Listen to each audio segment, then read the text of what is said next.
축복합니다. 17절입니다. 같이 읽겠습니다.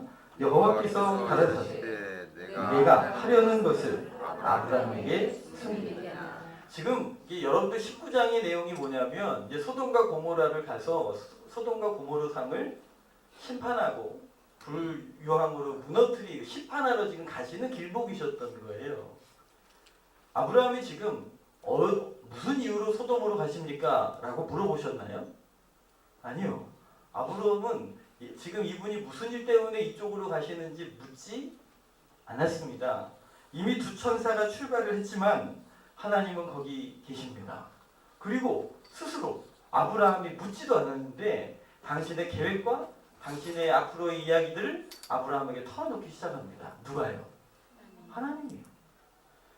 17절 다시 보시면 여호와께서 가라사대 나의 하려는 것을 아브라함에게 숨기겠다. 내가 너한테는 좀 얘기를 해야겠다. 묻지도 않았는데 말입니다. 왜 그러셨을까요? 왜 하나님이 아브라함이 물어보지도 않았는데 당신 속 얘기를 이렇게 막 털어놓으시는 걸까요? 우리 이사야서 41장에 보면 41장 8절입니다. 같이 읽을까요? 그러나 나의 종 너 이스라엘아 내가 택한 야곱아 나의 벗 아브라함의 자손아 내가 땅 끝에서부터 너를 붙들며 땅 모퉁이에서부터 너를 부르고 내게 이르기를 너는 나의 종이라 내가 너를 택하고 실어버리지 아니하였다 하였다. 여기 8절에서 아브라함을 누구라고 부르십니까? 네, 나의 벗이다. 친구라고 부르시는 거예요. 그러니까 하나님께서 아브라함에게 속 얘기를 털어놓으신 게 그냥 털어놓으시는 게 아니라 그간 아브라함의 생애 속에 하나님과 깊은 친밀한 교제가 있었던 거지요. 그 친밀함이 있었기 때문에 아브라함이 굳이 막 이렇게 주님 좀 알려주세요 막 이렇게 매달린 게 아님에도 불구하고 당신의 속을 털어놓고 계십니다. 요한복음 15장 15절에도 예수님께서 너희는 나의 친구라 하였노니 내가 내 아버지께 들은 것을 너희에게 알게 하리라. 예수님하고 친구 되십니까? 뭔가 그래요? 예, 오늘 말씀 뭐냐면 예수님 하나님께서 이 아브라함과 친밀한 교제 가운데 있었다는 얘기예요. 성경은요 우리에게 하나님과의 관계의 그 친밀함을 말씀하세요. 여러분 신앙생활은요 그냥 종교생활을 하는 게 아니에요.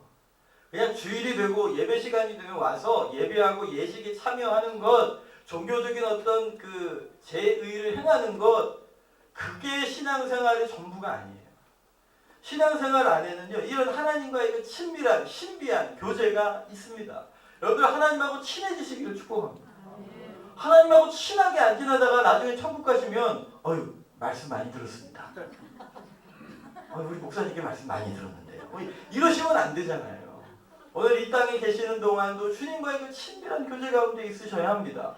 여러분 하나님과의 친밀한 교제 없이 어떤 종교적인 활동이나 예식이나 제사 의식에 굉장히 집중해 있는 사람들은요 그것을 통해서 하나님을 조종하려고 하는 숨은 의도가 담겨 있을 수 있어요. 내가 이걸 열심히 해서 내가 원하는 것을 이분을 통해 내가 얻고 싶다는 마음이 있을 때는요 그분하고 친밀하지 않지만 열심히 종교적인 의례와 그리고 열심히 종교적인 윤리들을 따라 행할 수 있어요. 제가 예수님 처음 믿을 때 그랬어요. 어떻게 그분 눈에 좀 한번 들어볼까 그래가지고요 얼마나 열심히 된다. 그런데요 내 정성과 내 어떤 노력으로 그분의 마음을 움직이려고 하는 것 가지고 신앙생활의 전부가 될 수 없습니다. 복음은 이미 우리가 죄인 되었을 때에 우리를 사랑하셨다는 거예요. 아멘? 내가 그분께 멋있게 하고 순종하고 놀라운 일을 이루었기 때문에 그분이 날 귀히 여긴 것이 아니라 우리가 죄인 되었을 때에 그분이 나를 이미 얼마만큼 사랑하셨다고요? 아들을 십자가에 내어 죽게 하시기까지 나를 사랑하신 거예요. 할렐루야. 그러니까 복음은요 그분의 사랑 안에 거하는 거예요. 그렇게 친밀한 교제를 누릴 수 있게 하시는 것이죠.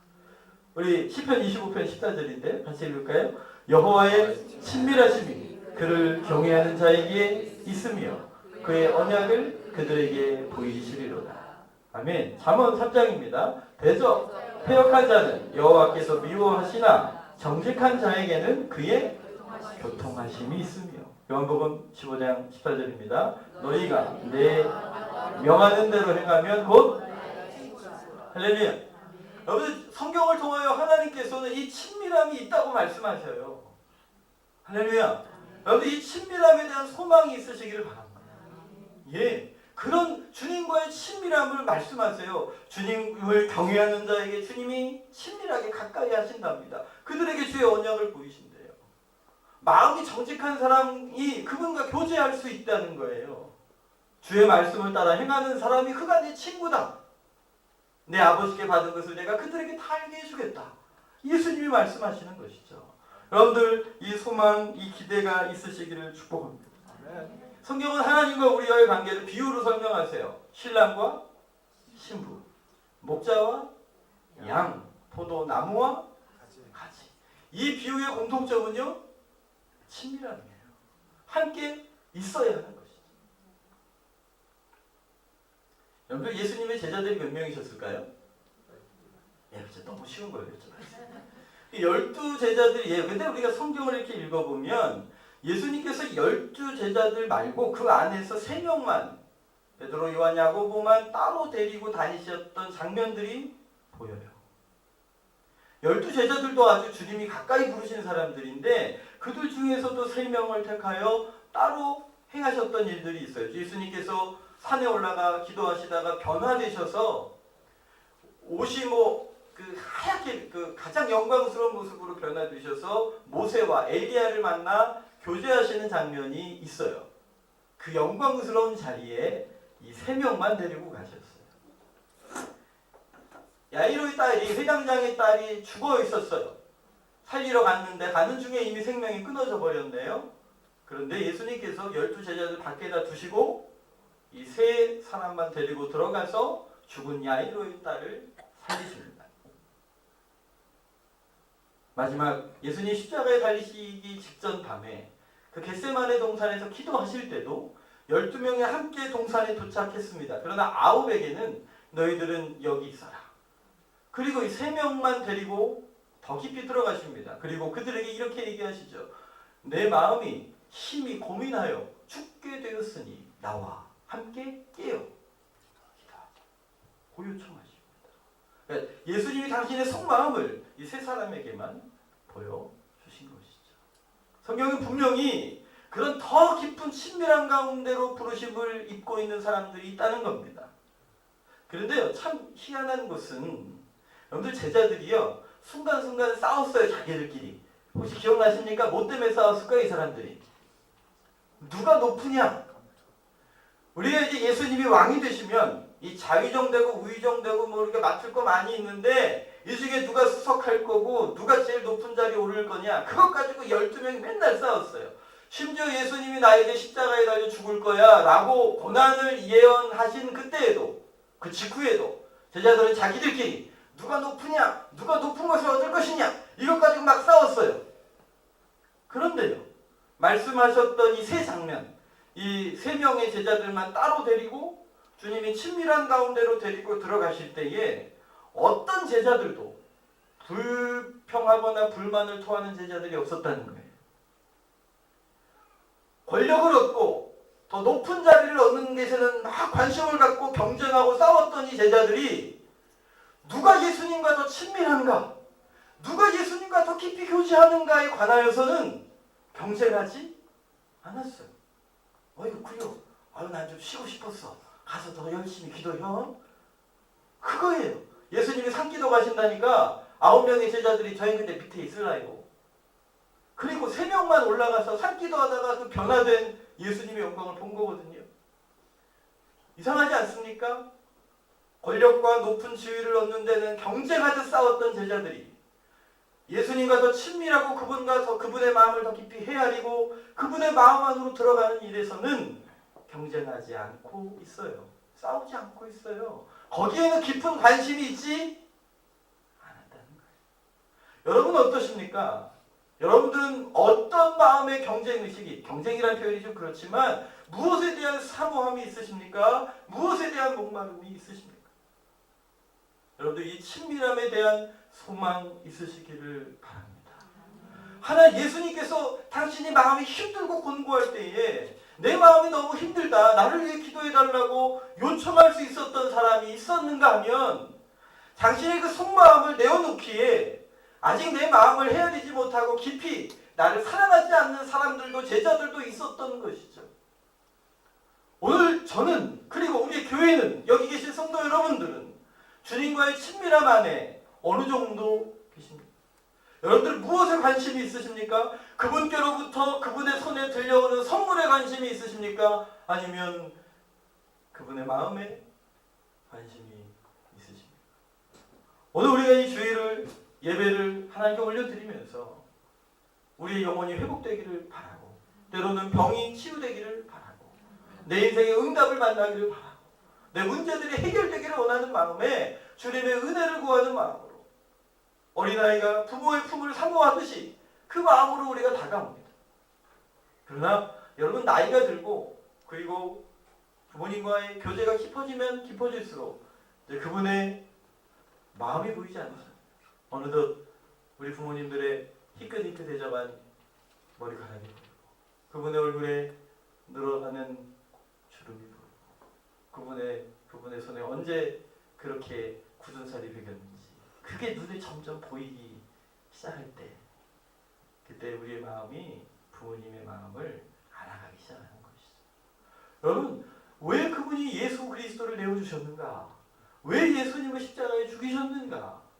나를 그렇게까지 사랑하신 것인가? 매일매일 교회에서 듣는 복음이지만 그 사랑이 점점점 크게 경험되고 느껴지는 거예요. 그냥 복음을 그렇게 들고 아멘 저 천국 가고 싶으니까 예수님 믿을래요의 수준이 아니라 그 사랑에 감격하게 되고 그 은혜 앞에 내 삶을 드리게 되고 이제는 그분을 위해 사는 삶을 살게 되고 그분을 위해 내 목숨을 드려도 아깝지 않은 자리까지 가게 되는 것입니다. 여러분 이 친밀함에 대한 소망이 있으시길 바라요. 주님 내가 예수님을 더 사랑하기를 원합니다. 그 기도 하십니까? 하십니까? 마음을 다하고 힘을 다하고 뜻을 다하여 주 너의 하나님을 사랑하라 하셨는데 예 주님 제가 주님을 더 사랑하게 도와주십시오. 주님의 이 친밀함의 교제가 아브라함에게 있었는데요. 주님 저에게도 말씀해 주세요. 저도 주님을 더 알기를 원합니다. 그런 고백 있으시기를 바랍니다.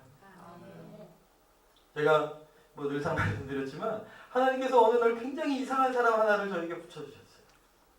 그분이랑 늘 점심을 먹게 되었는데 이분은요 늘 뭐 그 전날에 무슨 기도하다가 하나님이 무슨 응답을 주셨나는 둥 뭐 기도하다가 뭐 어디로 가라 그래서 갔더니 뭐 누구를 만났냐는 둥 매일매일 기도할 때마다 그분이 찾아오셔서 자기에게 말씀해 주신다는 거예요.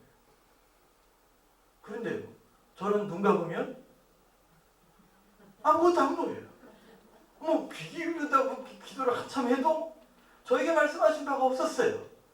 저 그때는 그냥 한참 막 부르짖는 기도할 때였어요. 막 뻘뻘 땀 흘리면서 그냥 다리에 지나는 다리에 그냥 버텨가면서 막 부르짖고 막 그렇게 기도할 때인데 주님께서 저에게 막 그렇게 치밀하게 막 세미한 음성으로 그런 경험을 해본 적이 없거든요. 근데 이분을 통해서 저에게 그런 목마름을 막 일으키시는 거예요. 그런 친밀함이 있구나.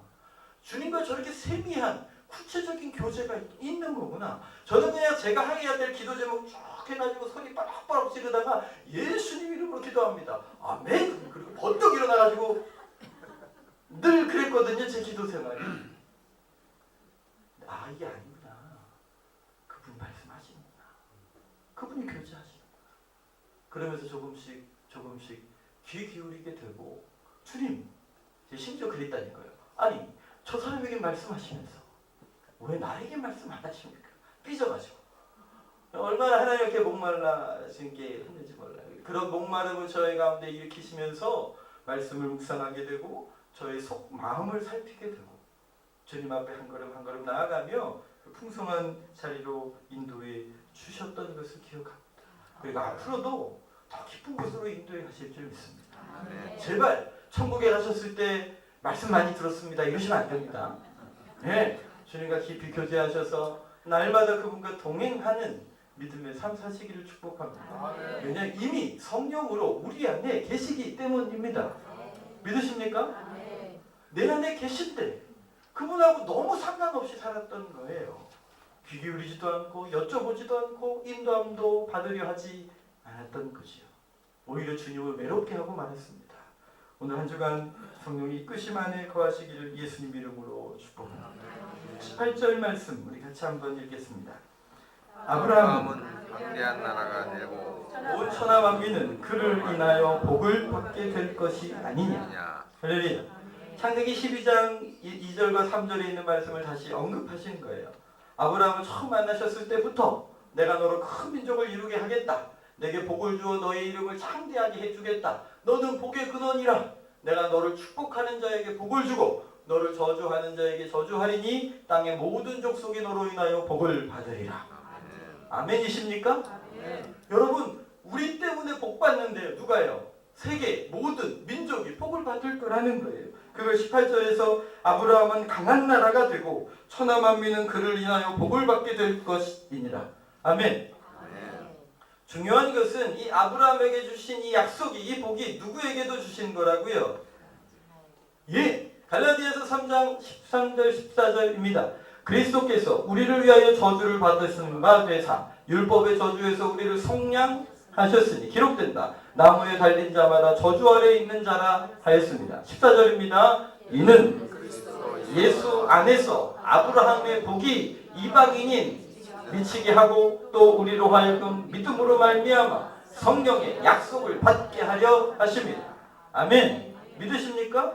너로 강한 나라가 되게 하고 열방이 너로 인하여 복을 받게 할 자가 아브라함이 아니냐?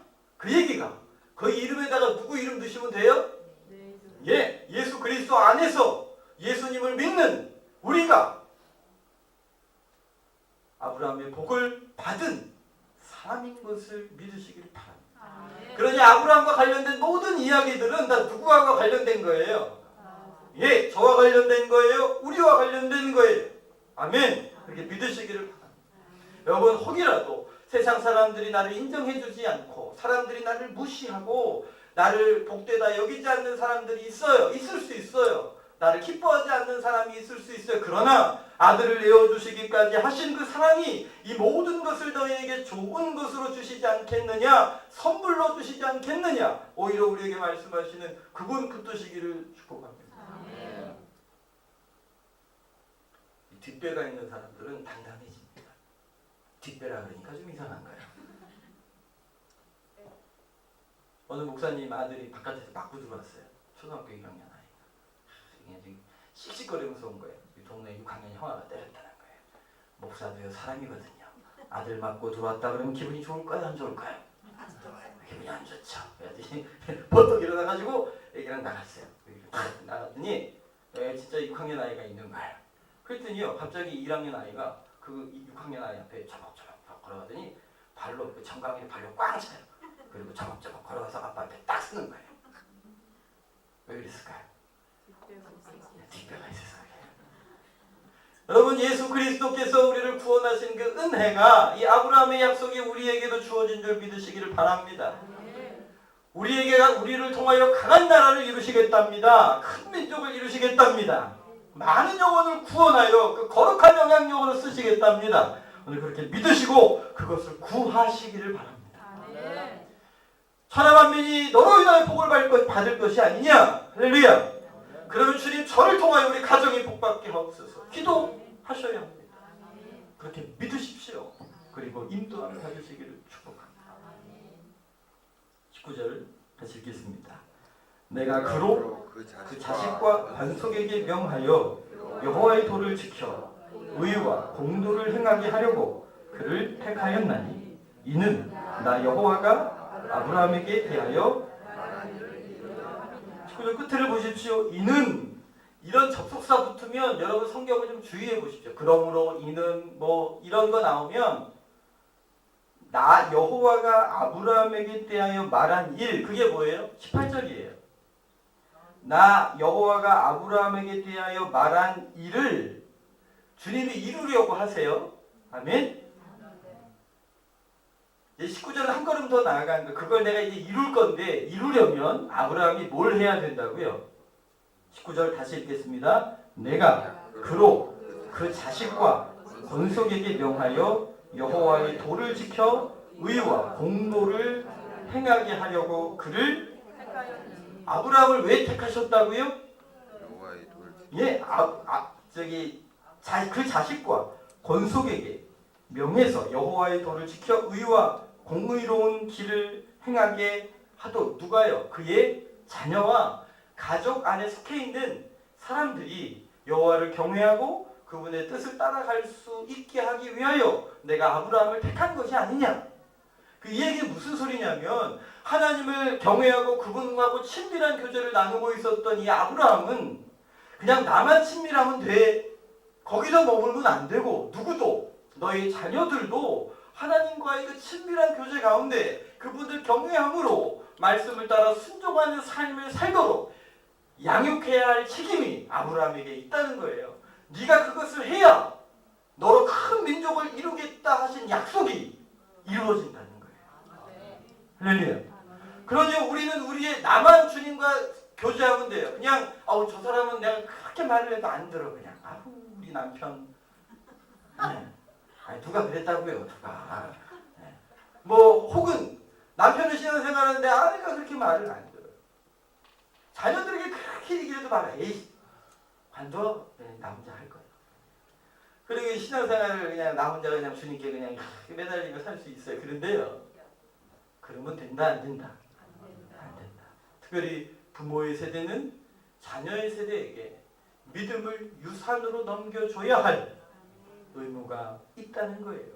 그게 이루어질 때 네가 큰 민족이 되고 너를 통하여 열방이 복을 받게 되는 거야. 이 일에 순종해야 하는 것이죠. 여러분들 자녀들을 위해 무엇을 위해 기도하고 계십니까? 자녀들이 좋은 성적 거두시기를 기도하시죠. 좋은 대학 가기를 기도하시죠. 좋은 직장 가기를 기도하시죠.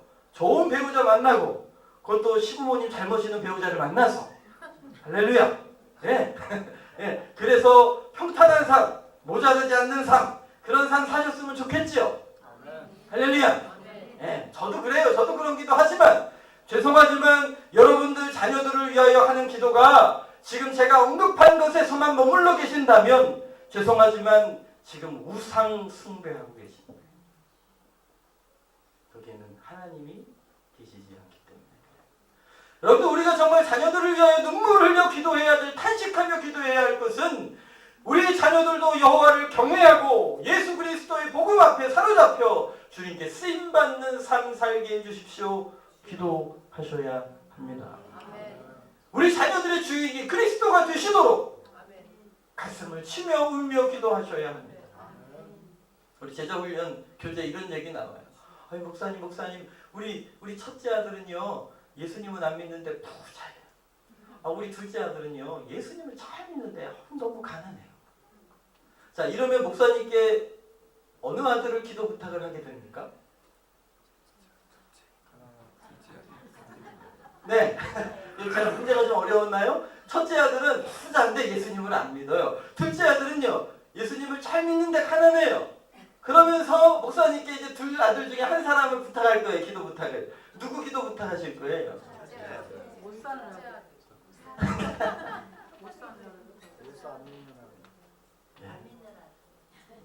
그게 우리의 우선순위인 거예요. 성경은 가난해도 여호와를 경외하는 것이 복이라 말씀하시죠. 부자인데 예수님 안 믿어요. 이 세상에 부러울 게 없어요. 잘 나가요. 둘째 아들은 예수님 잘 믿지만 가난해요. 누구를 향한 간절함이 우리 가운데 일어나야 하냐면 예수 그리스도를 믿지 못하여 구원에 이르지 못한 영혼을 향한 목마름이 우리 가운데 일어나야 돼요. 그게 정상이에요. 그게 복음을 붙들고 있는 사람들의 마음. 여러분들이 어떤 누군가를 만났어요. 우리 어머니들이 이렇게 친구를 만났어요. 처음 누군가를 만났을 때 무엇에 관심이 있으세요? 그 머리 어디서 하셨어요? 머리 너무 이쁘다. 여기 이 집은 이게 3만 원인데 얼마짜리로 하시나요? 처음 만났을 때 관심이 그 사람을 향한 구원과 신앙에 대한 관심이 아니라 다른 것일 수 있다면 죄송한데 우리의 마음의 우선순위가 아직 그분 앞에 깊이 헌신되어 있지. 물론 제가 이런 질문을 하면 우리 꼭 그 제 허를 찌르는 대답들을 해보셨어요. 우리 성도님들. 두 아들 다 부탁할게요.